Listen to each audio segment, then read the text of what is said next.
Ronan Barry, you are the head of legal and external affairs for British American Tobacco, Western Europe.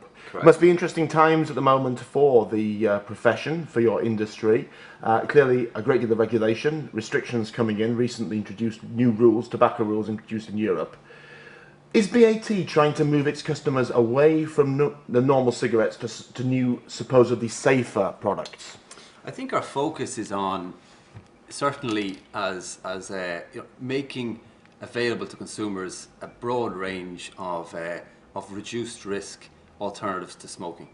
And what we're very invested in is so-called e-cigarettes or e-vapor products, and these products have been endorsed by many public health or scientific bodies, authorities, and so on, as having a 95% lower risk profile compared to conventional cigarettes, and this is extremely exciting.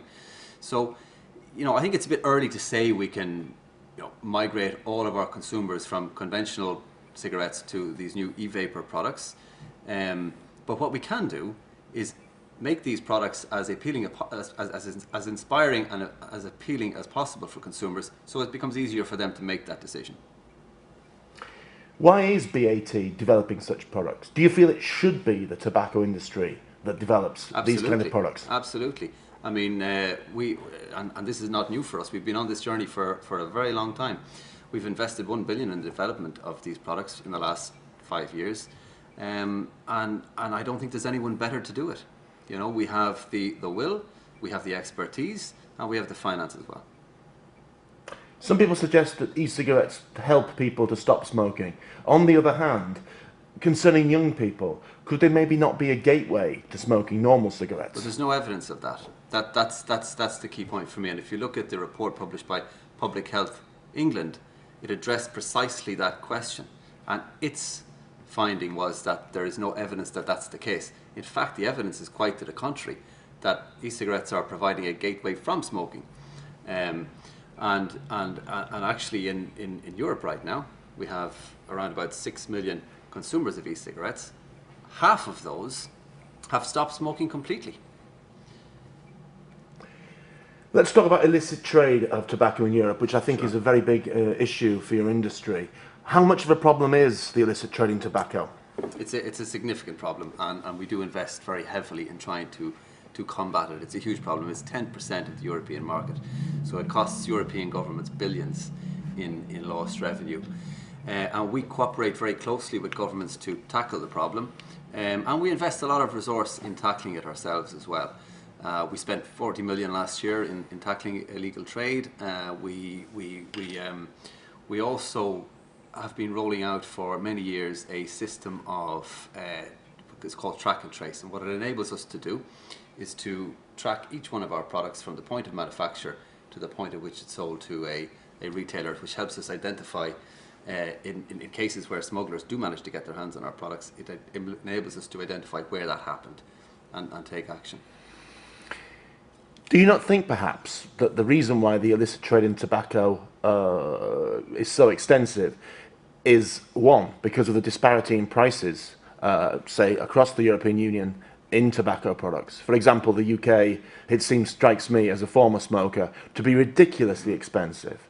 Now, surely there is an argument for allowing people perhaps to choose their own trumbull. Why is it that some countries charge so much more than others for cigarette products? It's a very good point. I mean, undoubtedly the key driver of the consumer demand for products on the black market is excessive tax increases.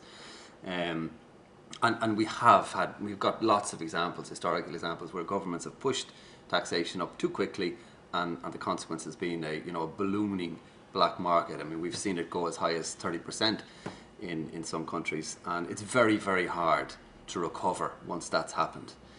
Because once the consumer has made the decision to switch and find their product on the black market, it's very hard to bring them back to the legitimate market. So it's extremely important that governments, when making policy, whether it's to do with taxation or regulation, and in particular, a lot of regulation nowadays is about prohibition and removing consumer choice, such as, for example, prohibiting menthol products. It's extremely important that governments consider the impact of that on the black market, because very often all it's doing is enriching criminals.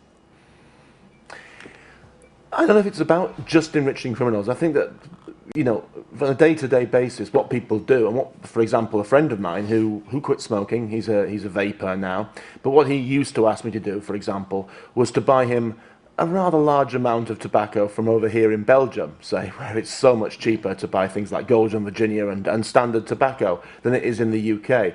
So, is it necessarily criminal activity, or do you think that perhaps an awful lot of it is down to just people doing that? I think it's very important that you separate the two. Like the EU is a single market, Yeah. and it's perfectly legal for somebody to travel to another EU country and purchase for their own personal use, or for the purposes of, as in your case, gifts. But as soon as they turn that into a business, and they bring back tobacco from another country for the purpose of selling it to somebody, that's illegal. That's unlawful.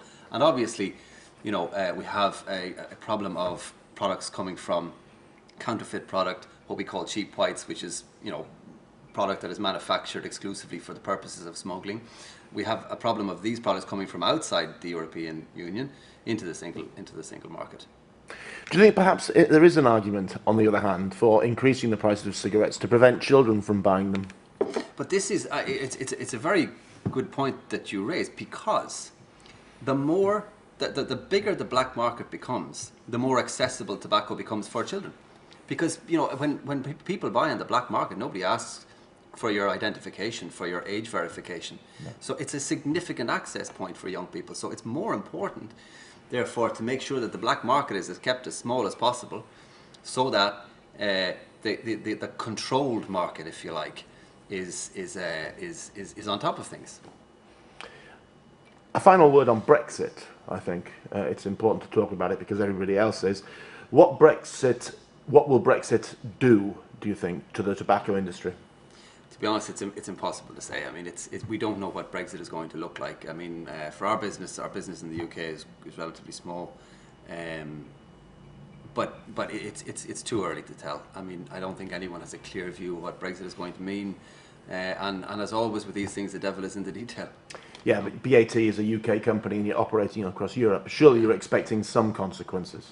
Well, we have to wait and see. As I say, our UK business is not huge, but our business in the non-UK part of the European Union is quite significant. So, as I said, we really do have to wait and see. I don't think it's possible to give any useful predictions at this stage.